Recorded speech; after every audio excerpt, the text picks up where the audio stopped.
Today is the Weekend Blender, which is an event that's local to Clovis, which is adjacent to Fresno.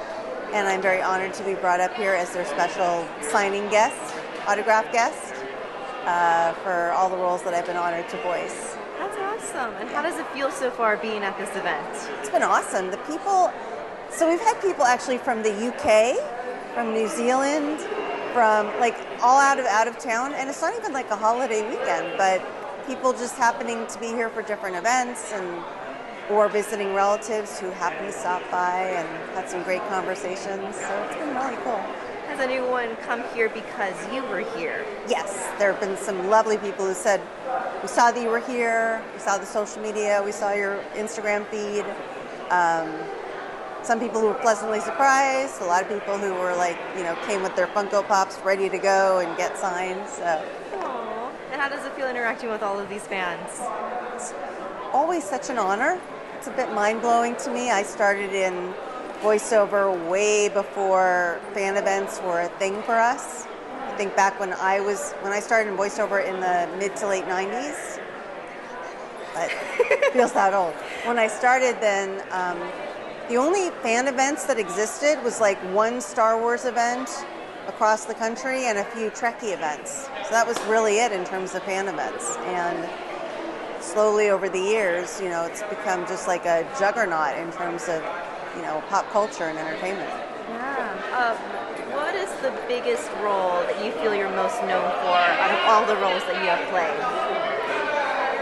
I mean, I guess overall it's sort of a tie between my top three, which is Dee-Dee from Dexter's Laboratory, which was a Cartoon Network's, classic, and Jessie the Cowgirl from Toy Story, and the Haunted Mansion Bride, Constance Hatchaway. She's surprisingly right up there. In fact, Funko Pop has made more Funkos of her than any other of the characters. Is that the one character you've been signing on the most?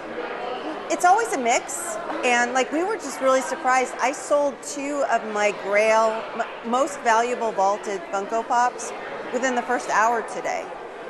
2 of the 50th anniversary Haunted Mansion Funko Pops, which normally those just sit there all weekend until someone at the very end, blows in. But I think we're almost sold out of those now. So that's how popular the character is. It's a very popular character, especially because it's Halloween time and spooky, and so yeah.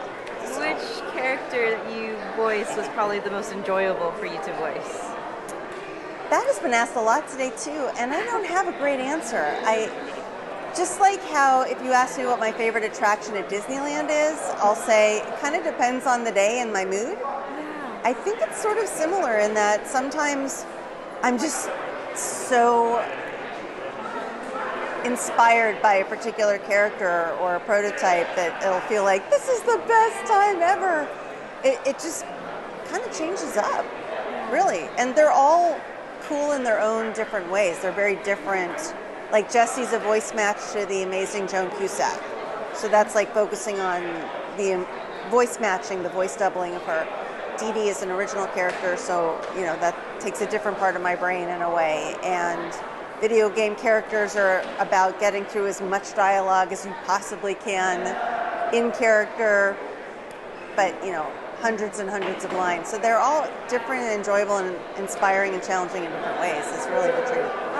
Do you have any advice to aspiring voice actors or voice actresses if they want to get into the industry? Is there a little piece of advice you'd like to give to them? It's another really good question. I think honestly, if I'm giving the truth as opposed to the, sort of the candy-coated answer, honestly, the only way to really begin it is like any other career, which is to do the proper training. It's definitely not something, especially these days with us having to have home studios, professional grade home studios for all our auditions, callbacks, and gigs. Yep. It's a lot to have to learn. It's doable, 100%. And I never discourage anybody. I'm always like, if you're passionate about it, go for it, because we can, not we. The universe, the world can always use more amazing talent. Absolutely, if that's what you want to do. But understand it's going to be a lot of training, a lot of not glamorous, fun stuff to begin with. It's fun to take the classes, but figuring out all that stuff, hooking up a home studio, learning the software, it's a lot. Yeah. So my advice would be just treat it like you have to look at it as any other career choice that you would make where you're changing over into another career. Yeah. And just like any other career, it's not going to take off unless you are motivated to keep pushing yourself forward through the challenging stuff. Absolutely. I don't know if that's helpful or not, but I think so. Thank you. So every year they do a blood drive, which is amazing, and I'm going to be donating a little bit later. And then they do a T-shirt based on their special guest. So they did Dee-Dee as me. That's my hair. But Dee-Dee from Dexter's Laboratory. And they did it as this really cool T-shirt. So super honored. And when did you find out about this? Just today. She came up with the shirt, and I was like, that's me as Dee-Dee. I recognize the hair. So really, really sweet. Hi, I'm Monty Torres with Fox 26 News on YouTube. Thank you for checking out our YouTube channel, where we have loads of great content for you to choose from. And while you're here, why not click on the subscribe button right here? That way you can stay in touch with all the latest breaking news, everything news related within the Central Valley. And thank you for watching.